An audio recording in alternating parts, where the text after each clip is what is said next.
Bem-vindos e bem-vindas ao Café com o Investidor, o programa do Neofeed que entrevista os principais investidores do Brasil. O meu convidado de hoje já foi pesquisador, quase foi contratado por Hollywood e durante um fim de semana ele foi soldado. Além disso, ele é fã de cabras. Fernando Silva, sócio e head de Venture Capital da Crescera. Que história é essa? Legal, obrigado, Ralf, aí pelo convite, né? O feed também, muito bom estar aqui com vocês. Cara, pois é, minha trajetória, ela é curiosa, né? E depois de tanto tempo, assim, olhando, eu tenho um certo... obviamente tenho orgulho, mas eu acho que Deus me ajudou bastante nesse sentido, né? Eu comecei... Na verdade, eu fui matemático, né? Eu fiz a minha graduação em matemática na FRJ. E aí já decidi encaixar o mestrado em computação gráfica. Durante o meu mestrado, eu já tive uma primeira experiência de empreendedorismo, né? Como é que foi isso, né? Estamos falando de 1996, 97, e a web, como a gente conhece no Brasil, chegou ali por volta de 94, 95, talvez um pouco antes, mas foi por volta desse período. Eu estava no laboratório de matemática aplicada, onde eu estava desenvolvendo meus trabalhos, eu estava olhando no jornal, o finado Jornal do Brasil, antigo Jornal do Brasil, e aí veio uma notinha de rodapé lá no jornal dizendo que o Rio ia se candidatar para ser sede das Olimpíadas de 2004. Né? Nem todo mundo deve se lembrar, mas antes de ganhar as Olimpíadas de 2016, né, o direito de sediar, o Rio tentou ganhar o direito de sediar as Olimpíadas de 2004. Não conseguiu, mas né, pleiteou e lançou uma candidatura oficial. Aí eu vi essa notinha de rodapé dizendo que o Rio ia fazer essa candidatura e eu achei um negócio bacana. Falei, pô, que legal. Como é que eu posso ajudar isso? E aí desenvolvia, eu já programava nessa época, né? Meu background sempre foi ligado à computação de uma forma ou de outra. E eu desenvolvi uma lista de apoio, né? Coisa que hoje é um troço idiota, né? Era você botava o seu e-mail, clicava ali, aplicar e criava uma lista de apoio. Como o Yahoo, né? Sim. Que na época também, enfim, era nada mais do que uma lista. O negócio foi ganhando escala, etc e tal. E um belo dia o reitor liga para o laboratório e pergunta quem é o dono desse negócio que está derrubando o link do FRJ por conta do número de acessos. E isso aconteceu porque a Cora Ronay, lembra do antigo caderno informática, etc., o negócio começou a viralizar e ela publicou lá, né? Olha, tem uma página aqui de apoio à candidatura do Rio, negócio muito legal, apoia esse negócio. E aí o negócio explodiu o número de acessos. E aí o reitor da universidade liga para o laboratório e fala, quem é o dono desse negócio? E aí, Nando, o reitor tá ligando aqui, tá procurando você. Acho que é você. Aí eu falei, putz, ferrou, você é expulso da universidade. Né? Que nem aquele filme Rede Social, né? Que o cara foi chamado lá por Harvard para explicar por que ele derrubou o link de internet da universidade. Foi mais ou menos isso que aconteceu comigo. Aí eu fui lá no reitor, fui encontrar com o reitor, já achando que ia tomar um esporro, né? Tipo assim, putz, esse cara vai me escovar aqui. E não. Para minha surpresa, ele falou, cara, muito legal o que você está fazendo, como é que a universidade pode te apoiar? By the way, a gente até já tem alguma ideia para apoiar, a gente fez um contato com a IBM aqui, que costuma apoiar as iniciativas da universidade, e ela quer se envolver no projeto. Long story short, a IBM apostou no negócio ali, né, reformou o laboratório inteiro, porque, pô, universidade pública é foda, né, cara? Assim, tudo cacareco, caindo aos pedaços. Né, saiu de Fusca para Ferrari o laboratório, né? Então, equipamentos novos, não sei o quê, uma beleza. E o projeto, né, deu uma decolada até o ponto em que o comitê oficial da candidatura ligou, conseguiu o meu contato, ligou para mim e falou assim, Fernando, olha, assim, muito legal o que você está fazendo, é uma ideia legal lançar um site de candidatura e a gente queria que você viesse para o comitê aqui, apoiasse o comitê e virasse o coordenador de internet. E aí eu desenvolvi, fui para o comitê ali, trabalhei com eles, lançamos o site, que depois eu soube, foi apontado pela BBC, pelo primeiro site da história da internet de uma cidade candidata a Jogos Olímpicos. Olha só. Muito legal, né? Então, e engraçado, Ralf, que foi... obviamente, nem imaginava que eu estava empreendendo, mas, na verdade, foi a minha primeira experiência como empreendedor, esse negócio. Bom... E você também... Depois fez uma tese de mestrado ou de doutorado, não sei exatamente, que quase te levou a Hollywood. Foi. Aí foi a continuação, né? Aí beleza, aí o Rio não foi selecionado, tal, o site até foi uma votação feita por um instituto americano, foi o site vencedor na internet, não sei o quê. Mas aí o projeto acabou, morreu, segue o jogo, continuei minha tese. Minha tese de mestrado, que depois eu encaixei com a de doutorado, foi desenvolver um sistema para processar dados capturados de movimento, motion capture. Não sei quem lembra, todo mundo deve lembrar aqui do filme Exterminador do Futuro 2, onde, né, aquele T-1000, o robô de metal líquido, ele anda ali depois de explodir o caminhão lá que ele está perseguindo o Schwarzenegger num canal. Aquela cena foi a primeira cena onde motion capture, ou seja, você capturar um movimento de um ator através de sensores e câmeras e mapear isso num avatar, num personagem virtual de computação gráfica. Esse filme foi a primeira vez que isso foi usado, né? Só que tinha um problema conceitual nesse negócio. Uma vez que você gravou os movimentos de um ator para depois mapear isso no personagem, se o diretor do filme não tivesse gostado da maneira como ele andou, por exemplo, ele fala, captura tudo de novo, tem que capturar de novo, não gostei. E é isso, dá trabalho, tem custo, etc. O que eu fiz na minha tese? Minha tese era o seguinte, monta um sistema de computador, né, em que você pegava esses dados capturados de um movimento e podia, através de algoritmos matemáticos, etc., transformações, você alterar esse movimento sem precisar capturar de novo. E, eventualmente, combinar com outros movimentos. Meu sistema foi isso. Esse negócio, eu desenvolvi comecei a desenvolver isso, comecei a publicar muito paper, porque era um negócio super inovador na época, e chamou a atenção do INPA, Instituto de Matemática Pura e Aplicada, que é um dos grupos mais fortes no mundo de computação gráfica, etc. E eles me convidaram para fazer tanto o mestrado, como o final do meu mestrado, como o meu doutorado, num modelo meio sanduíche, né? Na FRJ, eu era co-orientado do FRJ-INPA, acabei ficando baseado no INPA, que tinha uma estrutura melhor, né? Virei pesquisador nesse projeto lá dentro do INPA, e, enfim, foi muito bacana. Só que, já mais próximo do final ali do período do doutorado, o meu orientador de doutorado foi chamado para montar uma área de Venture Capital. Estamos falando mais ou menos de 1999, tá? Foi chamado para montar uma área de Venture Capital no Opportunity. Então, quer dizer, foi aí que você começou a se aventurar no Venture Capital? Aí que eu comecei. Mas aí eu vou voltar para isso, Tá mas bom. É só porque 2004, quando eu já estava no Opportunity, eu recebi um e-mail, e aí para fechar o negócio de Hollywood, né? Eu recebi um e-mail de uma executiva da Sony Imageworks. E o e-mail dizia o seguinte, olha, nós vimos aqui os seus papers que você publicou, achamos muito bacana, estamos buscando um coordenador de motion capture aqui para o que vai ser o primeiro filme da história de Hollywood, full motion capture, ou seja, eles vão capturar os movimentos de atores reais e fazer tudo computação gráfica. Esse filme é A Lenda de Beowulf. Uma bosta de filme, honestamente. Mas ele teve esse mérito de ser o primeiro filme da história nisso. E mais ainda, é um filme que os movimentos que iam ser capturados, os três principais atores eram Anthony Hopkins, Angelina Jolie e John Malkovich. Obviamente, eu agradeci. Em 2004, eu já estava 5 anos praticamente fora da área de pesquisa. Agradeci o convite, mas declinei. Não tinha como, né? Pesquisa é um mundo, né? Um ano que você fica parado, você está desatualizado. Então, não ia performar. Agradeci, mas o bottom line é que, né, nessas bifurcações que a vida te dá, eu podia hoje estar em Hollywood, né? Eventualmente ali trabalhando na indústria de cinema, efeitos especiais, etc. Trabalhar com alguns dos principais... Exatamente. John Malkovich, Anthony Hopkins, É. só fera, e Angelina Jolie, ia ser uma experiência legal.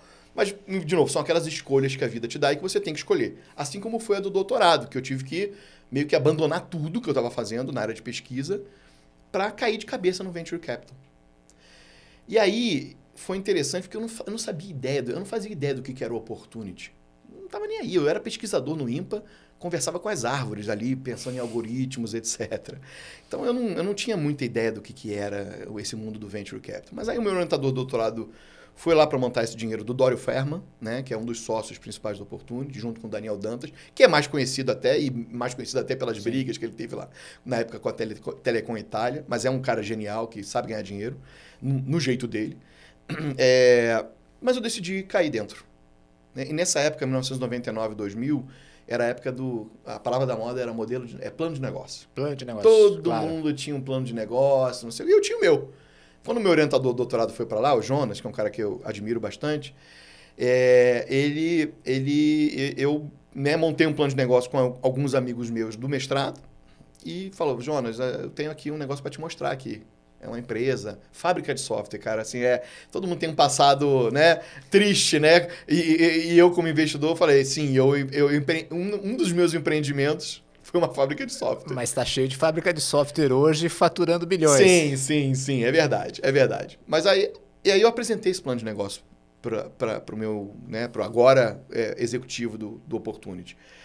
Ele analisou, não sei o que, e falou o seguinte, olha, Fernando, a gente vai investir, mas com uma condição. Você, em vez de trabalhar na empresa, vem trabalhar com a gente aqui no fundo. E aí foi aquele mais um dilema da vida, né? E aí, o que eu faço? Aí fui de cabeça, fui para a Opportunity, trabalhei com ele lá como executivo do fundo, né? Para a gente tocar esse fundo, fizemos vários investimentos, foi bacana. A empresa que eu tinha submetido o plano de negócio depois quebrou. Então foi uma experiência ruim que eu tive, que eu até tentei depois descer na empresa para ajudar, mas não deu certo. Assim, de novo, não tinha nenhum grande diferencial, enfim, tem os motivos. E aí eu continuei a minha jornada lá no Opportunity, né? Depois de fazer todos os investimentos. Acabou que desci em algumas empresas do grupo para fazer trabalhos de turnaround, fazer M&As, etc. Foi uma experiência legal. Depois disso, tive uma jornada também na Rio Bravo, que viu que eu estava fazendo um trabalho de sanear portfólios de venture e achou que era interessante me chamar para também fazer um trabalho parecido em empresas do grupo lá da Rio Bravo. Nesse meio do caminho, eu também tive uma outra experiência, porque eu sou acelerado. Então, assim, eu tinha 3 turnos de trabalho, né? Eu trabalhava no Opportunity ou na Rio Bravo lá e eu tinha vontade de empreender. Eu sou empreendedor. Só depois de que caiu a ficha que eu sou empreendedor nato também, né? Eu não consigo não empreender. E aí, no meio do caminho, eu desenvolvi uma empresa de games, né? Lá no Opportunity, uma das teses que eu queria ter investido e não consegui investir era na área de games. Sempre gostei, fui conselheiro da Abra Games, etc., e fui gamer também, ainda sou, né? Um tempo que pouco tempo que me resta, e antes do meu filho sequestrar o meu PlayStation 5, eu estudei, quando eu estava no Opportunity, a tese de que o modelo de negócio de games estava mudando. Na época, você deve se lembrar, era games CD, né? Você comprava pirataria aqui, rolava solta, não sei o quê, mas estava havendo e estava nascendo uma mudança do modelo de negócio para o games por assinatura. E eu vi, falei, isso vai ser a tendência, não tem como não ser. E aí eu montei junto com um amigo meu que entrou com capital, mas também com suor. A gente montou uma empresa que eu fui para Los Angeles negociar várias licenças de jogos por assinatura que estavam nascendo, trazer esse negócio para o Brasil. E aí a gente montou essa empresa, que era um portal de conteúdo, que a gente se associou a uma grande operadora de telecom, o negócio bombou. E aí depois né, a gente conseguiu ter essa saída, né, que aí foi o lado bom, né? Quer dizer, eu tive experiências ruins, onde eu perdi dinheiro, tempo e dinheiro, e eu tive essa que foi a minha primeira experiência bem sucedida. Você quebrou primeiro uma empresa, depois você teve uma boa saída. Isso. Mas você também foi empreendedor e isso te levou ao exército, não? Sim, aí foi também aquela coisa que de onde você menos espera, né? E aí começou como hobby, na verdade, né? Sempre gostei de jogo de tiro, etc. E aí eu descobri o Airsoft, que é uma versão do paintball mais realista, vamos dizer assim, né? Paintball tem são as esferas que tem tinta dentro, o Airsoft é o mesmo tipo de simulacro, né? Que parecem armas de verdade, o projétil é uma esfera menor, sólida. E aí eu descobri que tinha um grupo aqui no Rio, comecei a me associar aqui ao grupo, né? O cara que fundou originalmente o grupo era um cara que tinha um perfil empreendedor. E aí eu comecei a ver que a gente podia profissionalizar esse negócio, fazer um negócio ser bacana, captar mais, né, soldados para o nosso grupo, etc. Eu falei, cara, vamos pensar nesse negócio como se fosse uma startup? Então, assim, vamos fazer funil de captação de clientes, não sei o quê, marketing, não sei o quê, babá. Ele falou, pô, topo, super topo. E aí a gente, né, profissionalizou o nosso grupo de Airsoft. Começamos ali virou o maior grupo de Airsoft do Brasil, com gente de tudo quanto é lugar, não sei o quê, babá. E aí, o Exército Brasileiro, nessa época, estava buscando, para variar, o Exército estava quebrado, né, poucos recursos, etc., e estava buscando maneiras diferentes e mais baratas e eficientes de fazer treinamento para os seus soldados. E aí, ele achou o nosso grupo, que a gente tinha lá um inbound marketing, outbound, não sei o quê, então a gente, né, o cara ia cair na gente de alguma forma. E aí, ele fez contato com a gente e falou, olha, achei interessante esse negócio de Airsoft, vocês podem fazer uma demonstração aqui para a gente? Aí sim, podemos, claro. Aí fomos lá para Resende, onde é, né, o centro de treinamento ali dos oficiais de exército, etc., e dos comandos. Fizemos um primeiro treinamento eles adoraram, né? O Airsoft era muito mais fácil para o Exército de fazer o treinamento, né? Porque ele usava, antes disso, equipamentos muito caros, né? Que simulavam, né, o disparo, não era um disparo real, ou seja, o soldado não tinha a sensação de estar sendo atingido por alguma coisa. E o Airsoft, além das armas serem idênticas às reais, você tinha essa sensação, um custo muito mais baixo. Eram bolinhas de PVC. Tá? Então, assim, eles adoraram. Aí passou uns meses depois que a gente fez o primeiro treinamento, demonstramos para todo o comando do Exército, não sei o quê. E aí eles chamaram a gente, olha, a gente queria convidar vocês para o nosso Manobrão. Eu falei, que porra é essa de Manobrão? É o evento anual do Exército, de formação ali dos oficiais, etc., onde tem os comandos do Exército também que participam, etc. E aí você simula guerra biológica, guerra nuclear, guerra avançada, enfim, incursões, etc. E aí eles queriam que a gente fosse o FOROP. O que é FOROP? Força Opositora. Ou seja, a gente eles pediram para a gente selecionar do nosso grupo um número X de pessoas que iam combater contra os cadetes do Exército que estavam se formando nesse modelo de Airsoft. Você foi pro campo de batalha mesmo? Não, eles foram. Aí, quando a gente deu o ok, beleza, vamos. A gente fez um processo de seleção, porque obviamente todo mundo queria participar disso, que é uma experiência única de vida, né? Mas a gente selecionou um grupo, né? Os melhores do nosso grupo. E aí o Exército mandou os caminhões de transporte de tropa buscar a gente no Rio de Janeiro, né? Levar a gente para Resende. Chegamos lá na base, né? Aí veio o comandante da base nos receber com toda pompa e circunstância. A gente chegou como força opositora, cara, um negócio assim de alto nível. Aí chegamos lá, ele fez um briefing inicial, mandou a gente para os helicópteros Black Hawk, né? E Super Puma do Exército, para fazer reconhecimento de terreno, já pensando já como é que seriam. Iam ser 4, 5 dias inteiros de imersão e vários combates, né? Obviamente tem um briefing de cada missão e os combates. E aí foi uma experiência de vida, cara, porque assim, eu tive foram vários combates diferentes, mas o que mais me chamou, que me deixa arrepiado, eu fico arrepiado aqui agora, cara, falando, foi o Exército deixou a gente na cidade cenográfica que eles têm, dentre vários ambientes, eles têm uma cidade, literalmente uma cidade cenográfica, são, sei lá, 20 prédios construídos pelo Exército num vale, né, em que eles simulam combate. Então a nossa missão era defender a cidade e os cadetes iam atacar. E aí eles deixaram a gente por volta de 6 da tarde, eu me lembro até hoje, porque era uma noite que não tinha lua, né? Tava encoberta, então tava bem escuro, e o nosso time, e a gente era bem equipado, e eu viciado, tinha óculos de visão noturna. Você entende? Eu me achava o Rambo, cara. Né? Eu tinha óculos de visão noturna, tinha um equipamento mais, né, foda. E aí a gente ficou lá 6 da tarde, eles deixaram a gente lá, e aí acabou, aí se virem, né? Vão defender a cidade, em algum momento vai ser invadido.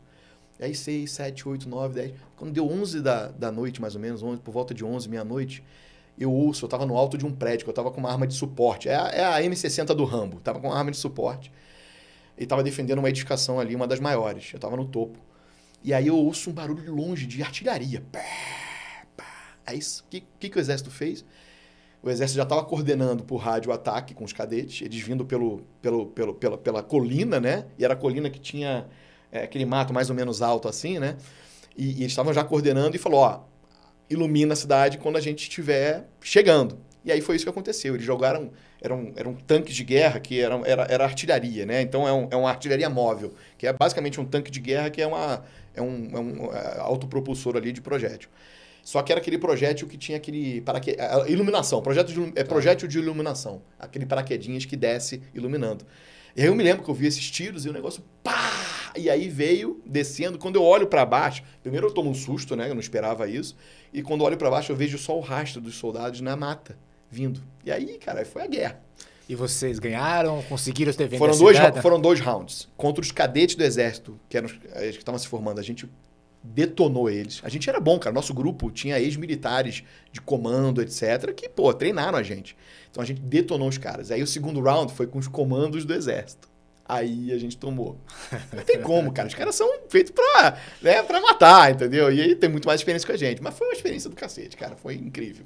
Ô, Fernando, e quando você, vamos dizer assim, sossegou e passou a focar só no Venture Capital, e aí entra a história da Crescer, acredito? E aí a gente vai andando no tempo e vai chegando ali perto de 2013, quando lembra do meu orientador do doutorado? Ele tinha fundado uma empresa chamada BR Investimentos com Paulo Guedes em 2009.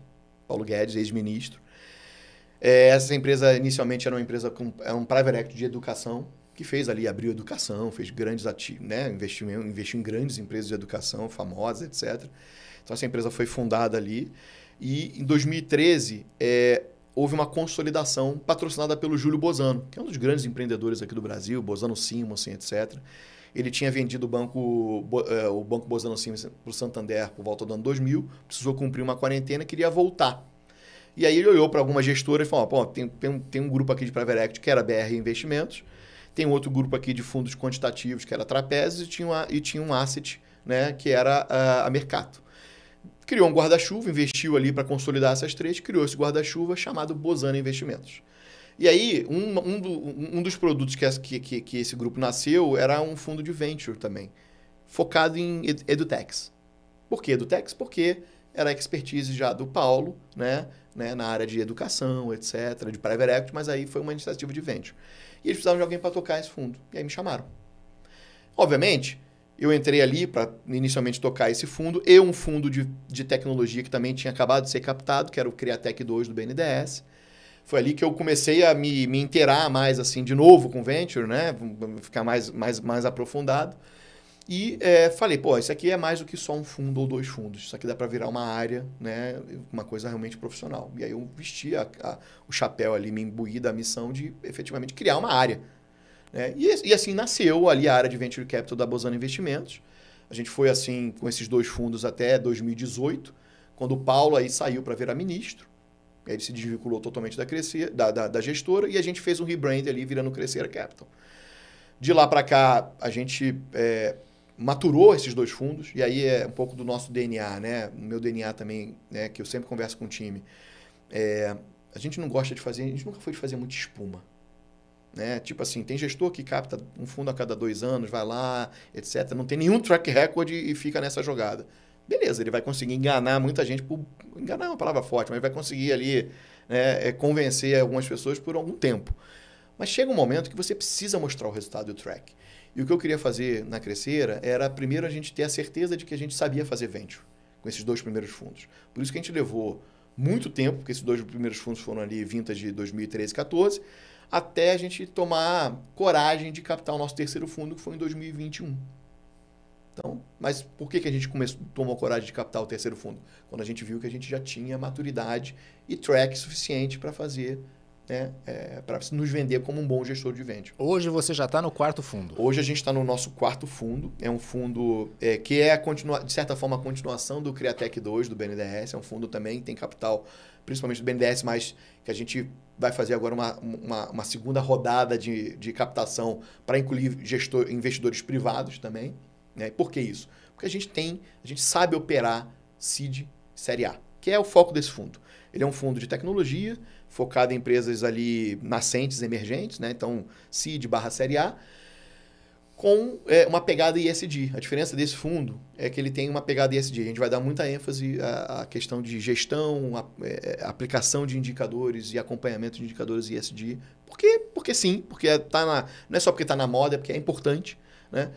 E a gente vai dar uma ênfase maior nesse fundo a isso. É um fundo a gente espera chegar a 300, 350 milhões de reais. A gente está fazendo esse fundo na mesma parceria que a gente fez no 2, com uma outra gestora chamada Triax Capital, que sempre foi parceira nossa. O fundo 2 foi um sucesso absoluto. Está sendo um sucesso absoluto. Isso que eu queria falar. Você falou que tem track record. Isso. Me dá alguns exemplos do portfólio dos investimentos que vocês fizeram. Isso é legal. No fundo 1, é um fundo que a gente está praticamente terminando. Tá? Foi um fundo menor, EdTech.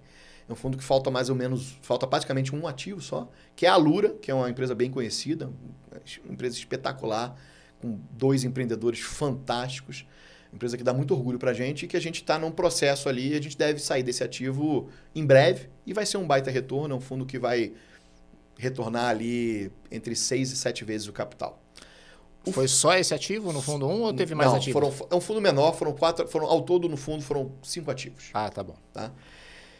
O fundo 2, ele foi um fundo já mais generalista, né? Não foi focado só em EdTech. Teve EdTech, mas teve HealthTech, FinTech, etc. Teve um número maior de empresas, foram 35 investimentos. E esse fundo a gente teve uns cases também espetaculares já. Ainda tem ativo para desinvestir, mas é um fundo que já bateu o que a gente chama da marca d'água, né? Ou seja, eu já devolvi mais do que multiplicado o capital dos investidores. Mas teve alguns cases interessantes, né? Então a gente teve empresas aí como Vindi, Conduto, que foram vendas muito boas, muito boas. Conseguimos surfar muito bem a onda de 2020 e 2021, né? Que foi uma onda de euforia no mercado. E, obviamente, o nosso case estelar, vamos dizer assim, de retorno foi a Bling, que a gente vendeu para a Local Web em 2021. E aí a gente fez mais de 60 vezes o capital investido. É um dos maiores cases, né, para early stage de retorno no Venture Capital aqui no Brasil também. Foi muito bacana também. Entendeu? Então, curiosamente, a Vindi também foi vendida para a Local também Web. foi Local Web. A Local Web, cara, eu gosto muito do time de lá. Não só do time de empreendedores, né, o Gilberto, etc., mas também do corpo executivo. O Cirne, o Chama. Eles são muito friendly para empreendedor. É impressionante. Todos os empreendedores que vão para a Local Web lá, comprados nos processos de M&A que eles fazem, se sentem muito em casa. E é muito difícil isso. Infelizmente, é muito difícil ver outras gigantes de tech aqui no Brasil serem tão friendly como a Local Web é. Por isso que eu sou fã deles. Eles realmente entendem a cabeça do empreendedor. Tá? Então, é só você ver a quantidade de empreendedor que continua lá, mesmo depois de tanto tempo. Tá? Então, agora, qual é a tese para encontrar essas empresas? Aí é o negócio da cabra da montanha. Isso, vamos falar de cabra da montanha, falar da cabra então, da montanha, porque, né? ao contrário de muitas pessoas do mercado de Venture Capital, você não é adepto dos unicórnios e é adepto da cabra da montanha. Eu não diria que eu não sou adepto, né? Quer dizer, unicórnio, a gente já fez unicórnio na Crescera, vários, aliás. Mas se você parar para pensar, o termo unicórnio é um termo que não é... Ele julga o empreendedor pelo valuation da empresa dele. Isso, para mim, não é suficiente. Você vê a Bling, que eu comentei com você, foi uma empresa que a gente fez, sei lá, 60 vezes o capital retorno, foi um dos meus maiores retornos, e ela nunca virou unicórnio em termos de valuation. Né? Só lembrando, unicórnio é uma empresa que tem um valuation acima, igual ou maior, $1 bilhon. Tá? E aí, como é que surgiu a história da cabra da montanha? Isso foi mais ou menos 2015, acho que foi 15, 16, não lembro exatamente o ano. Eu ia fazer uma apresentação, a gente estava no período de investimento do nosso fundo 2, que é o fundo que investiu na Vindi, Bling, etc. E eu ia fazer uma apresentação na Fiesp. A gente tinha feito uma parceria com a Fiesp para promover empreendedorismo, etc. E eu ia dar uma palestra. E eu estava ali matutando ali o que eu vou falar, né? Tal. E aí era um domingo chuvoso, eu me lembro disso. Eu estava zapeando na internet, na televisão e caí na National Geographic. Eu falei, que diabo é isso? Era um vídeo que estava passando na época que eu estava zapeando lá. Na hora, parei ali, era um vídeo de um bicho, que eu, né, cabra da montanha, subindo um paredão vertical, uma montanha mesmo. Eu falei, isso não é, tá de sacanagem, isso não existe. Aí eu fui pesquisar, e existe mesmo. É uma espécie de cabra, a cabra da montanha, que tem essa habilidade de escalar esses paredões. É um negócio que ela faz assim de forma muito precisa, bem pensada, etc., até subir o topo da montanha. Aí eu pensei e falei assim, cara, isso é muito a cara do empreendedor. É um bicho que se representa muito mais o empreendedor. Porra, e principalmente o empreendedor raiz, né? Porque você empreender já é escalar uma montanha. No Brasil, é uma montanha por dia. Porque tudo é contra aqui. Então, eu falei, putz, tá aí. Achei o bicho que eu acho que vai tocar o coração de quem é empreendedor. E aí eu levei esse negócio para a Fiesp. Aí falei. E foi realmente um ápice, assim, né? Quando eu deixei o grande finale falar da cabra da montanha, né? E foi muito interessante, porque... Quando eu cheguei nesse ponto, tinham vários empreendedores lá, não só começando, mas tinha gente lá que tinha sido convidado pela Fiesp, empreendedores de terceira viagem, etc. Todo mundo ficou encantado. E aí começou. E aí começou a espalhar. O negócio começou a espalhar e tal, bababá. Outros investidores falaram, pô, posso usar esse conceito? Eu falei, claro, bicho, aqui não... Sabe, o negócio aqui não tem direito autoral, não, vai fundo. O negócio chegou aí num tal ponto que tem uma aceleradora aqui do interior de São Paulo, São José do Rio Preto, que é a Nexus, que adotou a cabra como mascote oficial. Inclusive, eles me mandaram uma cabrinha feita de crochê, né, como forma de agradecimento e tal. Então, hoje está lá, tem o mascote da aceleradora é a cabra da montanha. Entendeu? Então, acho, de novo, para mim é um bicho que representa muito mais o empreendedor raiz, entendeu? De novo, nada contra os unicórnios. Quando a cabra chega no topo da montanha, ela pode virar um unicórnio, não tem problema. Tá? Então, mas eu acho que é um bicho mais palpável. Qual é a característica, então? Cabra da montanha. Então, é um bicho, é um empreendedor. O empreendedor cabra da montanha é um empreendedor que ele é resiliente, porque você subir uma montanha tem que ser resiliente. é um cara que sabe escalar de forma consistente, passo a passo, sem dar grandes saltos ali desnecessários, né, que pode eventualmente depois você cair no precipício. Então esse é o cerne do negócio, né? É um empreendedor que sabe escalar o negócio dele de forma controlada, sem grandes estripulias, sem grandes loucuras, porque a gente viu muita loucura em 2020 e 2021.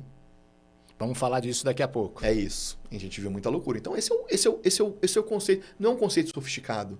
É um conceito de realmente saber escalar o seu negócio, enfrentar o desafio de forma razoável, de forma consistente, né? Eu gosto muito de dizer, olha, as cabras da montanha que eu tive, uma boa parte delas foram empresas de tecnologia no modelo SaaS. O modelo SaaS é lindo, né? Você vai empilhando receita, né, de forma ali pulverizada, recorrente, subindo o negócio de forma consistente. Esse é o conceito da cabra. Isso serve para qualquer setor, para qualquer empresa. Se você consegue realmente ter esse mindset de encarar esse desafio, né, sem fazer loucuras, etc., você é uma cabra da montanha. Você comentou que surfou a onda de 2020 e 2021, mas pelo lado de vendas, de saídas de ativos. Sim. Assim, hoje é meio que consenso que houve uma série de exageros nessa época, principalmente na hora de se investir. Quais foram os erros, Fernando, desse período? Para a gente explicar quais foram os erros, aí vale a pena a gente entender um pouco do cenário macro que estava acontecendo no mundo naquela época, né? A gente vinha de um cenário de taxas de juros globais praticamente zero, em alguns países até negativo. Ou seja, tinha renda fixa não fazia nenhum sentido. Muito capital começou a jorrar para ativos com mais risco. Porque o ativo de renda fixa já não estava pagando o suficiente para justificar o dinheiro estar lá parado. E aí o que a gente viu aí de 2019, né, 2018 e 2019 principalmente? Começou a ter esse tsunami de capital vindo para Venture Capital, Private Equity e correlatos. O que aconteceu? Muito dinheiro, muita gente captando fundo, beleza. Só que o que acontece? Alguns gestores captaram fundos grandes demais. Totalmente desproporcionais aos mercados. Ou seja, não tinha ativo suficiente, né, para comportar aquela quantidade de capital. E aí, a gente sabe muito bem, quem trabalha com fundo sabe disso, que aí você captou um fundo grande demais, aí vira o incentivo começa a ser perverso. Porque você tem que alocar aquele capital numa janela de tempo. É isso que o teu LP, né, o teu investidor, espera de você. E aí, beleza, tô com dinheiro pra cacete aqui, não tem tanto ativo assim como eu imaginava, tem que alocar cheque grande. E aí o empreendedor, que não é bobo, esses caras aqui estão querendo torrar dinheiro aqui nesse negócio. Vou ajustar o meu plano de negócio aqui para queimar muito capital. Acomodar um cheque grande, queimando um burn rate, que aí já justifica uma segunda rodada depois, já com um cheque ainda maior, num valuation ainda mais maluco.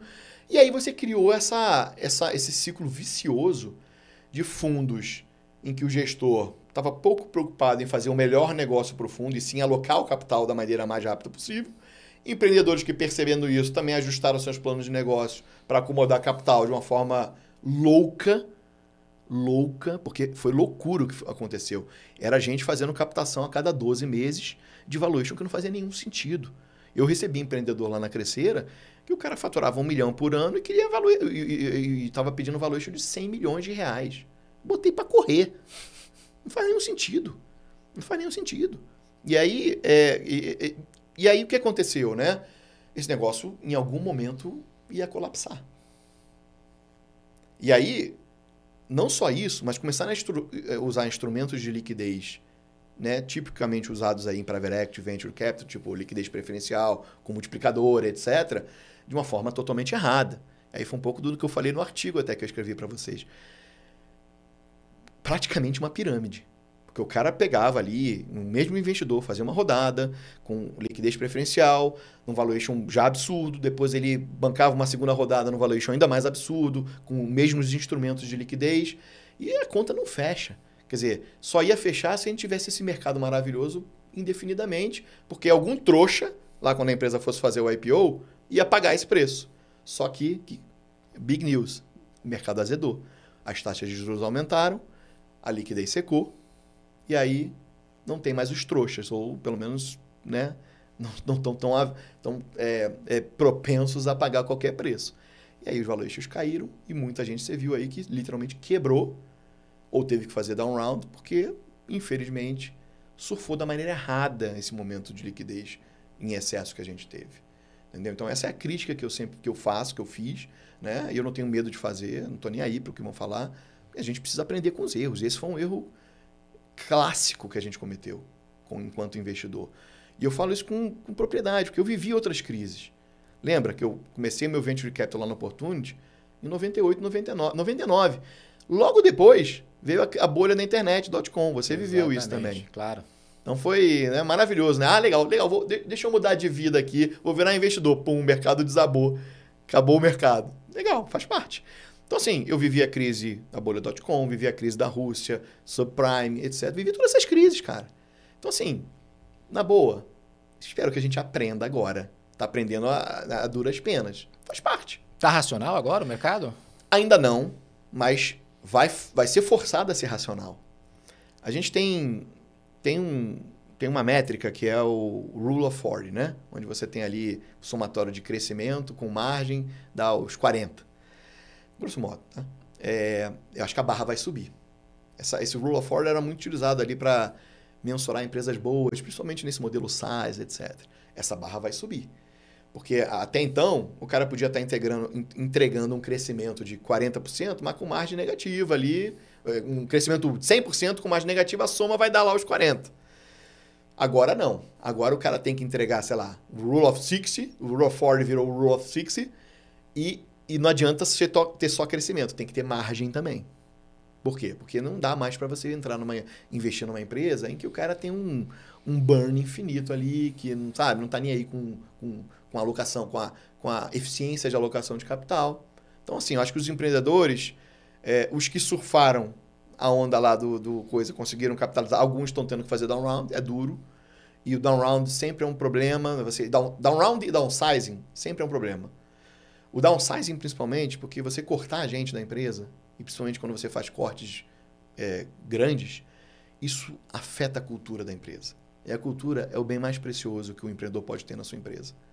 E quando a cultura vai para o saco, por algum motivo, você está numa rota, muito provavelmente, de desastre. Então, é chato acontecer isso, mas faz parte do aprendizado. Eu acho que assim, a gente vai evoluir agora para uma situação de ajustes, vai continuar por algum tempo. E isso vai ser doloroso para algumas empresas, para alguns investidores. Não é só para empresa, investidor. Teve investidor que sumiu. É aquela clássica mensagem, né? Quando a maré baixa, você vê quem está pelado na praia. A gente viu um monte de gente peladinho na praia. Né? E faz parte. Uma frase clássica do Warren Buffett. Clássico e muito genial, na verdade. Fernando, a gente está chegando ao final, perguntas e respostas rápidas. Vamos lá? Vamos lá. Quem te inspira? Minha família, em primeiro lugar. Minha mãe, meu pai, meu irmão, minha esposa e meu filho. E, obviamente, os empreendedores que eu trabalho. São esses caras que me inspiram. E um empreendedor ou uma empreendedora que você admira? Eu vou falar os dois. Minha estrela polar ali é o Elon Musk.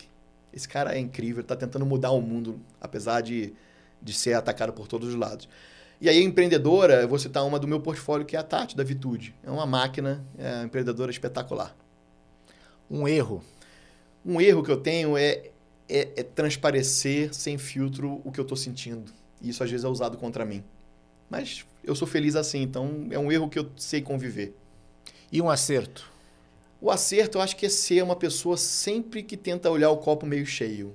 E dar essa energia, e tentar passar essa energia para todo mundo que está à minha volta. Acho que isso ajuda. Um livro? Eu gosto muito do The Singularity is Near, do Ray Kurzweil, que é fantástico. E, Fernando, por fim, um hobby?